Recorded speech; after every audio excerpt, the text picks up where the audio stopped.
This video explains how to use GPS to navigate around the hills.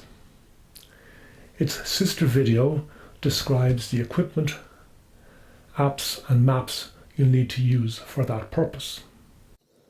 When using GPS in your car or on walking around city streets, you can simply key in the address you want to go to and then follow the instructions given by the device. Unfortunately, the process in the hills is nothing like as simple as that. Imagine, for example, you're in dense mist on top of Ben Bawn and want to get down to your car in the car park. If you tapped the car park on the screen or keyed in its coordinates, the GPS will try to bring you to it in a straight line. That will mean over a cliff and across a lake. Clearly a bad idea. Instead of simply telling your device to bring you to the car park, you need to study the device's map and plan a suitable route yourself. Then follow that route, either by using waypoints, which I'll now explain, or by using GPS without waypoints.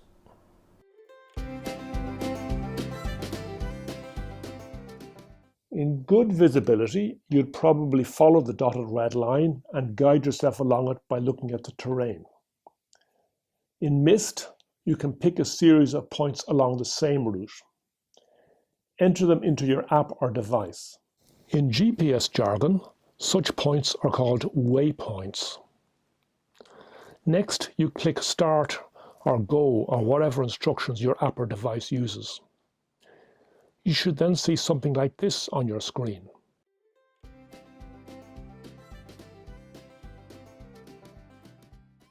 A bearing is a number that describes a particular compass direction. Use a compass or a compass app to walk in that compass direction.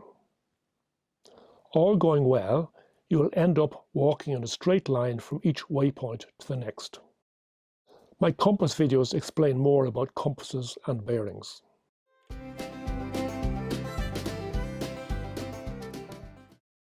Instead of manually inputting waypoints, you can browse a selection of routes on an app or device, pick out one you like, and download a set of waypoints that will lead you along your chosen route.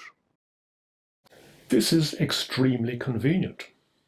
It's so convenient that you may be tempted to do it all the time, to only pick routes for which downloaded waypoints are available, and then to totally rely on those waypoints to find your way along those routes.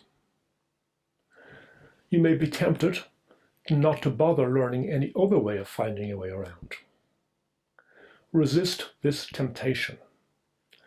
It could cause big problems if something went wrong and you had to change plans in the middle of a walk. Imagine, for example, that one of your companions gets very sick in the middle of a walk, or that the weather turns very nasty and you then discover you've forgotten your waterproofs. In that type of situation, your safety can depend on taking the shortest possible shortcut down off the hills. The waypoints you've downloaded would lead you along the originally planned route, not down the shortcut you now need to take.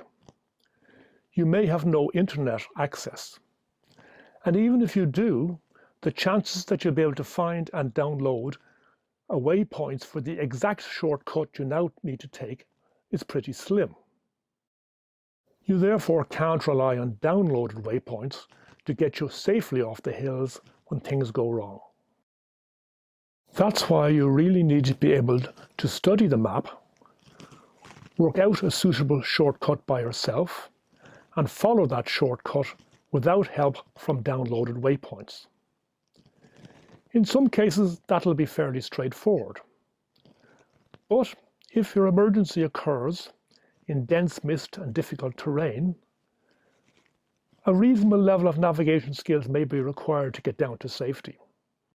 You need to learn and practice the necessary skills before you encounter an emergency.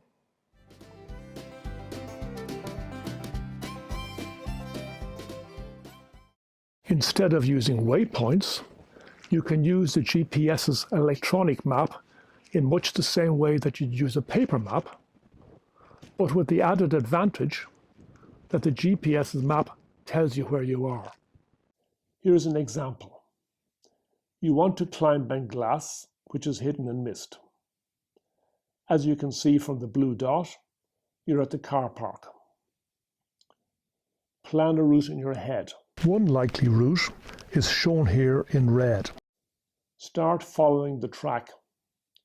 When it crosses a stream, check the blue dot to see whether it's the right stream, and if so, follow that stream until it enters the lake. You've used the track and the stream to guide you from the car park to the lake. In navigation jargon, you've used both of them as handrails. However, there are no handrails to guide you from there to Ben Glass. When you're navigating by GPS in mist and don't have any handrails, you should generally use waypoints. In this case, therefore, insert a waypoint for the top of Ben Glass and then follow a bearing to it. However, if you don't want to input a waypoint, you could look at the map, estimate the approximate direction to Ben Glass, and use a compass to walk in that direction. As you walk, periodically look at the blue dot and, if necessary, adjust direction.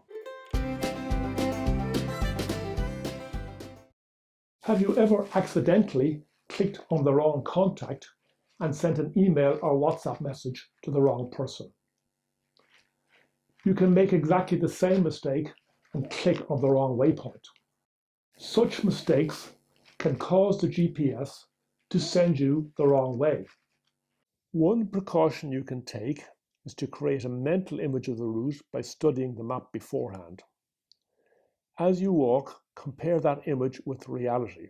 If, for example, you find yourself going downhill when you expect to be going up, stop and find out why. When you're relying on GPS, you really don't want your battery to die. Always charge it fully beforehand. On longer walks, take steps to conserve battery life.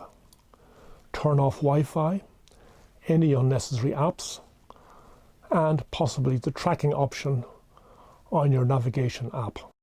Like all complex devices, software glitches can cause GPS to malfunction.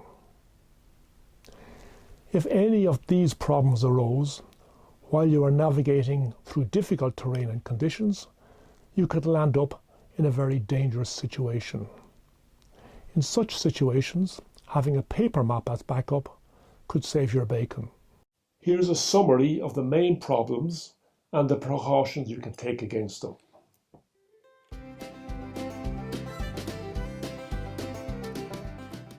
You'll need map reading skills even if you hope to rely exclusively on downloaded waypoints. You'll need them to check out whether a route you have found online is suitable. You'll need them to form the mental image that warns you when the GPS is bringing you the wrong way. You'll also need them if your GPS malfunctions or if you have to change plans mid-walk. You need a lot of practice to become skilled at map reading. The best way to do so is to practice by navigating using paper maps.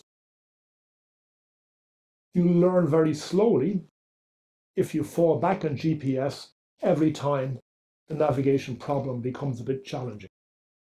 For that reason, I recommend not using GPS until after you have become competent at navigating using paper maps. However, there'd be no harm in bringing GPS as a backup, provided you avoid using it unless you're really stuck. After you've become competent with paper maps, you can then decide whether to continue using them or to switch to GPS, or maybe to use a mixture of both. Have a look at my map and compass work video. Some of the concepts explained in it are very relevant to GPS navigation.